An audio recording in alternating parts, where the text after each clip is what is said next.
Assalamu alaikum everyone, welcome to my channel. This is Halima Jannat.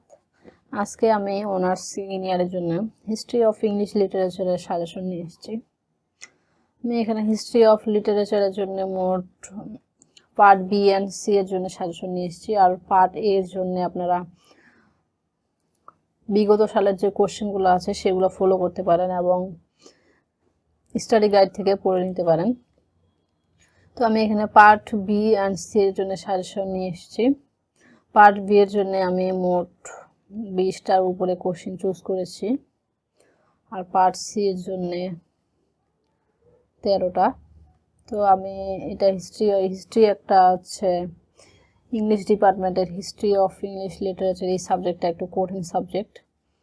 এটাতে পাশ করা অনেক দুঃসাধ্য ব্যাপার, অনেকেই ফেল করে বারবার ইমপ্রুভ দেয়, আবার 2-3 বার ইমপ্রুভ দেওয়া স্টুডেন্টরা মনেও আছে। তো এই সাবজেক্টটা কেয়ারফুলি পড়া উচিত। আমি এটা হিস্ট্রি অফ ইংলিশ লিটারেচারের পার্ট বি অর্থাৎ শর্ট কোশ্চেনগুলো আলোচনা করছি ফার্স্টে। তো নাম্বার 1-এ যেটা আছে, why is Blake called the precursor of romanticism, অর্থাৎ উইলিয়াম ব্লেককে কেন রোমান্টিসিজম অর্থাৎ আধুনিক যুগের প্রিকারসর বলা হয়।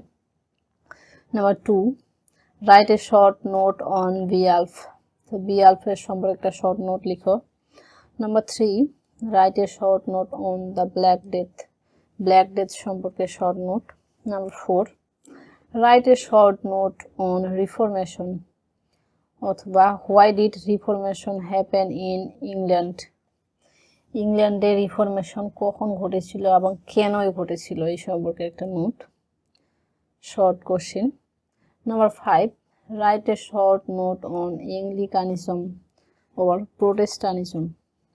Number 6, write a short note on Renaissance or Humanism. Number 7, for what is Ben Jonson remarkable in Jacobian literature. Number 8, write a short note on the comedy of humor. Number 9, what is absurd drama, এটা একটা অন্যরকম গুরুত্বপূর্ণ একটা প্রশ্ন। What is absurd drama, এটা পরীক্ষায় আসার সম্ভাবনা বেশি, এটা আপনারা ভালো করে পড়বেন। Number 10, who are Cavalier poets, write a note on the quality of them. In what sense is John Milton a classicist, John মিল্টনকে কোন দৃষ্টিতে ক্লাসিসিস্ট বলা হয় বা শ্রেণীবাদ, সেই সম্পর্কে আলোচনা করতে হবে। Number 12, who is Sir Roger de Coverley, Sir Roger de Coverley কে। Number 13, write a short note on the comedy of manners সম্পর্কে শর্ট নোট লিখতে হবে। Number 14, write a short note on neoclassicism, এই কোশ্চেনটা একটা ইম্পর্টেন্ট। নিওক্লাসিসিজম, নয়া উপনিবেশবাদ। Number 15, how does Pope reflect the critical spirit of the 18th century? Number 16, what do you know about the King Alfred? Number 17, write a brief note on lyrical ballads, অর্থাৎ William Wordsworth এবং অ্যাশলি কলেজ মিলে যে একটা publish করেছিল lyrical ballads, সেই সম্পর্কে note. Number 18, what are the characteristics of romantic poetry? Romantic পোয়েট্রির কী কী বৈশিষ্ট্য রয়েছে। Number 19, what is Victorian compromise? Number 20, what is dramatic monologue? আমরা জানি যে ড্রামাটিক মনোলগ হচ্ছে এমন একটা কবিতা যেখানে হচ্ছে স্পিকার একাই শুধু বলবে আর যেগুলা লিসেনার সব শুধু সাইলেন্ট লিসেনার থাকবে। Number 21, write a short note on pre-Raphaelism. Number 22, write a note on the women novelist of the Victorian age, Victorian যুগের মহিলা কবিগুলো সম্পর্কে আলোচনা করতে বলছে এখানে। Number 23, write a short note on stream of consciousness. Part C এর জন্য যে কোশ্চেনগুলো আমি চুজ করেছি। Number 1, what do you know about Norman conquest and its effect on English literature? অর্থাৎ নরমান কনকোয়েস্টের যে ইংলিশ লিটারেচারের উপর যে প্রভাবটা পড়েছিল সেই সম্পর্কে আমি কি জানি সেই সম্পর্কে লিখতে বলছে।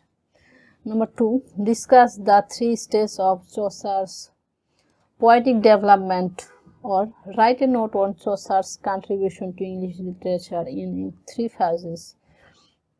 তাদের জিওফ্রে চৌসারের যে কন্ট্রিবিউশন, ইংরেজি সাহিত্যে যে কন্ট্রিবিউশনে যে তার 3 ফেজ আছে সেই সম্পর্কে বিস্তারিত আলোচনা।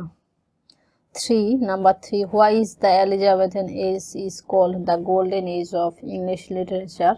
এটা একটা মোস্ট ইম্পর্টেন্ট কোশ্চেন, যে এলিজাবেথিয়ান যুগকে কেন গোল্ডেন এজ বলা হয় ইংরেজি সাহিত্যে। Number 4, assess the contribution of the university wits to English drama. এটাও একটা খুব গুরুত্বপূর্ণ প্রশ্ন, যে ইউনিভার্সিটি উইটস, ইংরেজি নাটকে যে ইউনিভার্সিটি উইটসগুলো আছে, যেমন অ্যান্ড্রু মার্ভেলকে ইউনিভার্সিটি উইটস এরিয়া বলা হয়, প্রাণকেন্দ্র। আর তাকে ঘিরেই যেমন অনেকগুলো ইউনিভার্সিটি রয়েছে, ইউনিভার্সিটি উইটস, তারা এক একজনের scholar. Number 5, who are the metaphysical poets? Evaluate their contribution to English poetry. Number 6, discuss the general characteristics of the poetry of Neoclassical age. Number 7, why is the 18th century called an age of prose and reason? Or illustrate your answer with reference to at least 2 authors of the age. Describe the major romantic poets and their contribution to English poetry. In romantic poets, ইংরেজি কবিতায় যে romantic পোয়েটগুলোর অবদান কি কি সেগুলো আলোচনা করতে বলছে এখানে। Number 9, examine the influence of the French Revolution on English romantic poetry.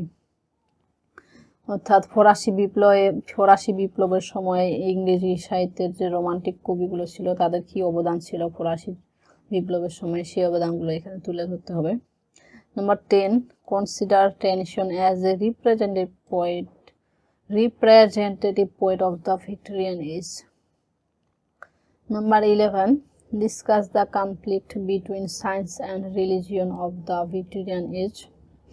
Number 12, discuss Charles Dickens and Thomas Hardy as Victorian novelists. Number 13, what do you know about the major trends in modern poetry? অথবা এই কোশ্চেনটা এভাবে হতে পারে যে discuss the salient features of modern poetry, অথবা এই কোশ্চেনটার বিকল্প অনেকগুলোই রয়েছে, যেমন আরো what social picture do you notice in modern poetry, describe. এই ছিল all about history of English literature সাবজেক্টের সাজেশন। তো আই হোপ এগুলোর মধ্যে কমন করতে পারে ইনশাআল্লাহ। তো আজকে এ পর্যন্তই, দেখা হবে ইনশাআল্লাহ আবার নতুন কোনো টিউটোরিয়ালে। Thank you everyone.